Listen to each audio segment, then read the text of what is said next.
Hello, hey everyone, welcome back. So now we're in the 2010s, which was a huge decade for the neurodiversity movement. There's a lot to talk about, even in the first few years alone. Autistic self advocacy was starting to become a lot more visible. We're going to see just what the results of this was here. So now we're in the 2010s timeline wise. Since as of writing, it's 2022. I've decided since as of writing it's 2022, I've decided to group the 2020s thus far with the late 2010s, hence the now. Kind of hard to believe we're getting close to the present, but I guess it doesn't take long to get there when you're only covering 30 years. Pretty much as soon as 2010 started, AWN started. Initially just known as the Autism Women's Network, they were founded by Sharon Davenport, who is still the executive director. As with other previous autistic self advocacy organizations, AWM was started after a conflict, this one being with the Asperger's Women's Association. Sharon and Savannah Logston Breakstone had a problem with Yvonne, the person running AWA. I do not know the specifics here, but it must have been pretty bad. So Sharon and Savannah split from that organization to create their own organization that was by and for autistic women. It satisfied an unfulfilled need, that being the lack of representation and leadership of autistic women. It has since expanded their scope to all marginalized genders, even renaming themselves to the Autistic Women and Non Binary Network. Despite being run by autistic women, they did have some cis male advisors, namely Ari Naaman and surprisingly Simon Baron Cohen. I'm not sure why he of all people is involved, but I can't help but think that if he ran this organization, he'd call it the Autistic Extremely Male Brain Women and Non-Binary Network. I can guarantee AWM would not be as well liked as it is now if he was still involved. But he's not, so yay. They focus on community engagement and support. In the early days, they had forums that people could go to. You can see the remnants of some of them via web archive. They had some threads that were only for women. Since they started, they've always used dragonflies in their logo. This is because their web server is hosted by BDragon, which was developed by Lori Berkowitz, a longtime AWN member. Their newer logo has a dragonfly shaped spoon, which is a reference to spoon theory, something used very often in disability spaces to denote how much energy one has to give. AWN has always been seen as a sister organization to ASAM. They have collaborated with one another frequently over the years since their missions are similar. They're often talked about together. This is because they are both national autistic led organizations. I love AWN and the work they do. I'm very critical of any autism organization or cause, even ones led by autistic people. So this is high praise coming from me to say I love AWN. They don't lose members very often, which I think is pretty impressive. I think it really speaks to Sharon's leadership. Sharon is retiring in a few years, so it'll be interesting to see how it continues under new leadership. Here we have Autistic Speaking Day.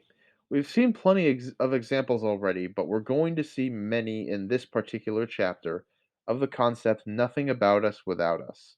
An Australia based organization called the AEIOU Foundation proposed a communication shutdown on November 1st, 2010, to represent the supposed frustrations autistic people face with communication. This meant spending an entire day off of social media.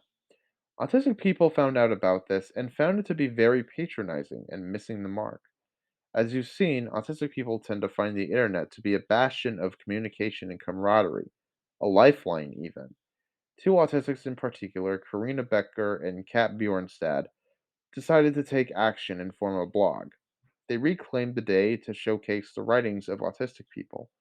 They also wanted to take a jab at Autism Speaks' name, so it was titled Autistic Speaking Day.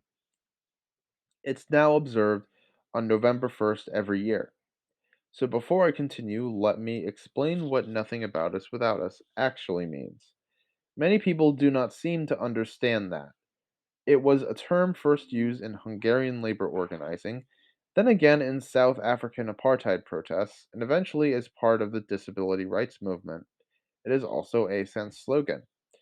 What it does mean is that nothing about a group of people, in this case people with disabilities, should be done without their meaningful leadership.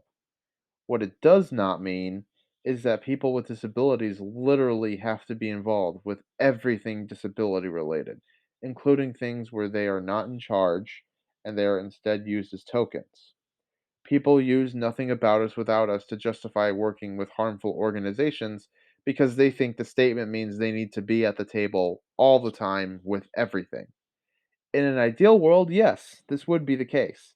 But the reality is that many times when we're invited to the table, we get nothing but scraps.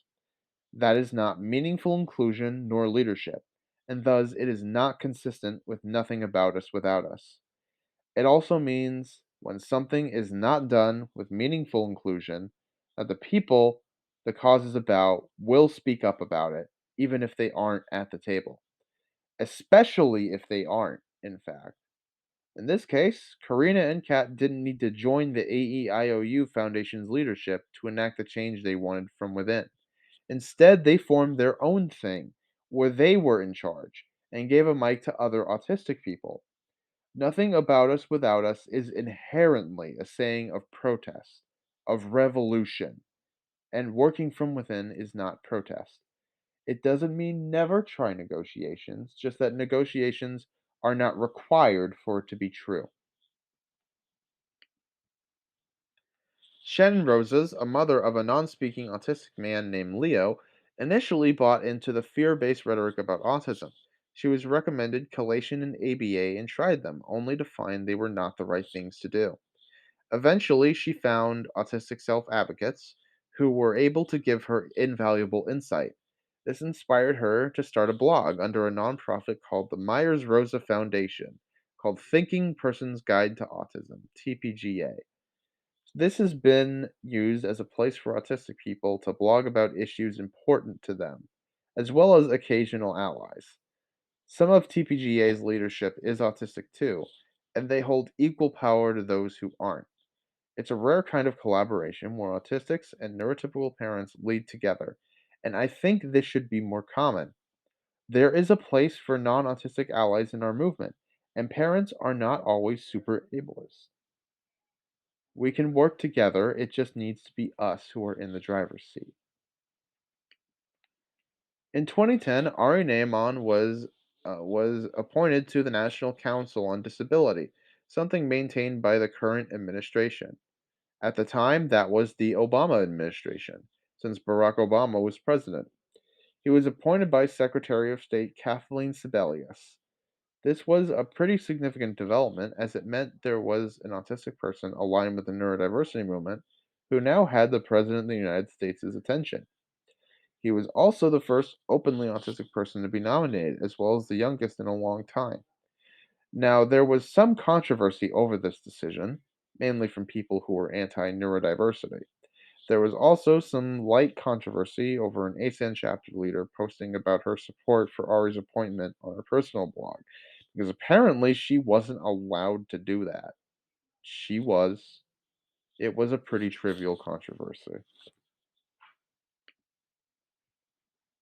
Also, during this time, several autistic people were being voted onto the Interagency Autism Coordinating Committee, the IAC, which is a committee funded by the National Institute on Mental Health that advises the federal government on what areas of autism research should money be spent on.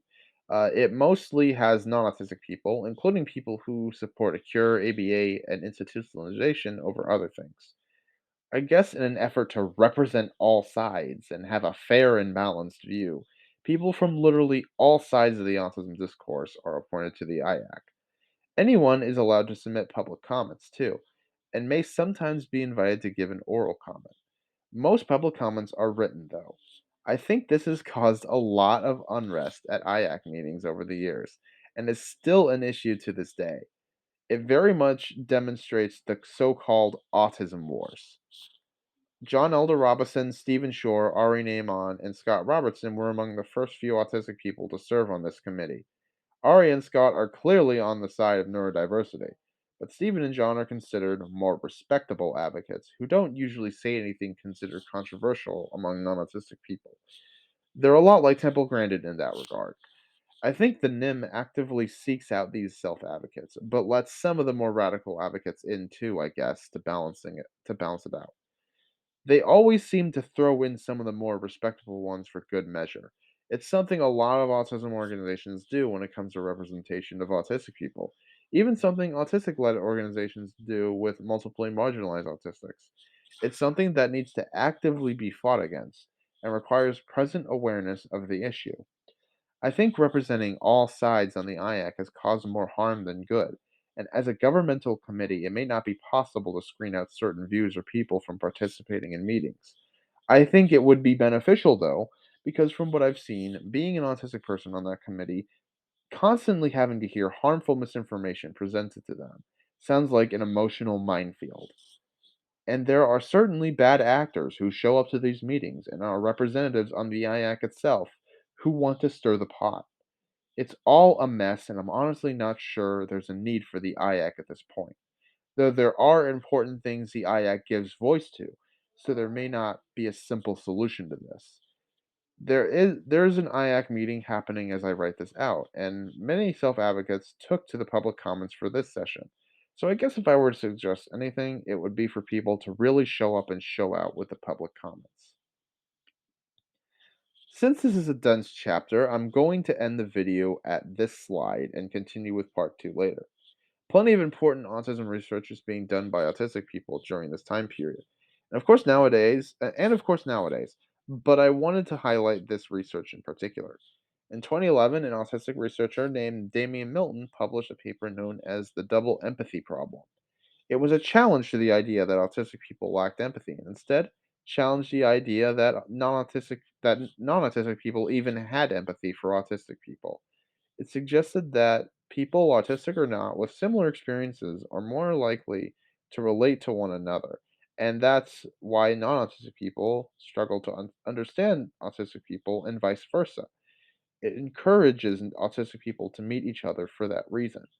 This research has been cited in autistic spaces many times since publishing, and I think it has really resonated with many.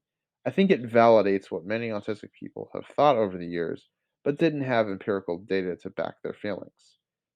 So we're going to stop here, and when we come back, we're going to talk about more protests to Autism Speaks and counter campaigns to one of their most famous ones.